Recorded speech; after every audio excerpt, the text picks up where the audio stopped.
Viewers, today class section என்னன்னு பார்த்தீங்கன்னா, flash card வந்து டிஸ்ப்ளே பண்ணுறேன். ஃப்ளாஷ் கார்டு வந்து பார்த்தீங்கன்னா, புக் டைப்பில் இருக்குது. இன்னைக்கு என்ன கிராமர் பார்த்தீங்கன்னா, ஆக்ஸிலரி வெர்பு. ஆக்ஸிலரி வெர்ப்னா என்னன்றதை கொடுத்துட்டு, நெக்ஸ்ட்டு வந்து பார்த்தீங்கன்னா, டைப் 1 அதில் ப்ரைமரி ஆக்ஸிலரி. செகண்ட் வந்து பார்த்தீங்கன்னா, அதில் என்னென்ன வரும்னு பார்த்தீங்கன்னா, பி வெர்பு. பி வெர்பில் ஆம், இஸ், வாஸ், ஆர், வேர். நான் கொஞ்சம் ரிசோர்ஸ் மட்டும் எழுதியிருக்கேன். உங்களுக்கு வேணும்னா நீங்கள் இன்னும் எழுதிக்கலாம். நெக்ஸ்ட்டு வந்து பார்த்தீங்கன்னா டூ வெர்பு. டூ வெர்பில் does, do, டிட்டு.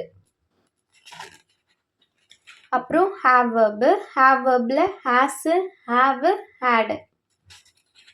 Next type 2. Type 2 வந்து என்னென்னு பார்த்தீங்கன்னா மாடல்ஸு. மாடல்ஸில் வந்து பார்த்தீங்கன்னா can, could, may, might, shall, should, will, would, must. Next வந்து பார்த்தீங்கன்னா செமி மாடல்ஸ். செமி மாடல்ஸில் என்னென்ன கொடுத்துருக்கேன்னா need, dare, used to, dot. இல்லை எனக்கு இன்னும் டீட்டெயில்டாக வேணும்னு பார்த்தீங்கன்னா ஆக்ஸிலரி வெர்ப்னா என்னன்றதையும் நீங்கள் அதுக்கான மீனிங் எழுதிட்டு இன்னும் கூட நீங்கள் டீட்டெயில்டாக எழுதலாம். அது கூட வேணும்னா எக்ஸாம்பிள்ஸ் ஆல்சோ நீங்கள் வந்து என்ன பண்ணிக்கலாம்னா கூட ஆட் பண்ணிக்கலாம். அதே மாதிரி பார்த்தீங்கன்னா சார்ட் சைஸ் வந்து உங்களுக்கு எந்த சைஸில் வேணுமோ அந்த சைஸில் வந்து கரெக்டாக கட் பண்ணிக்கலாம். Thank you to all.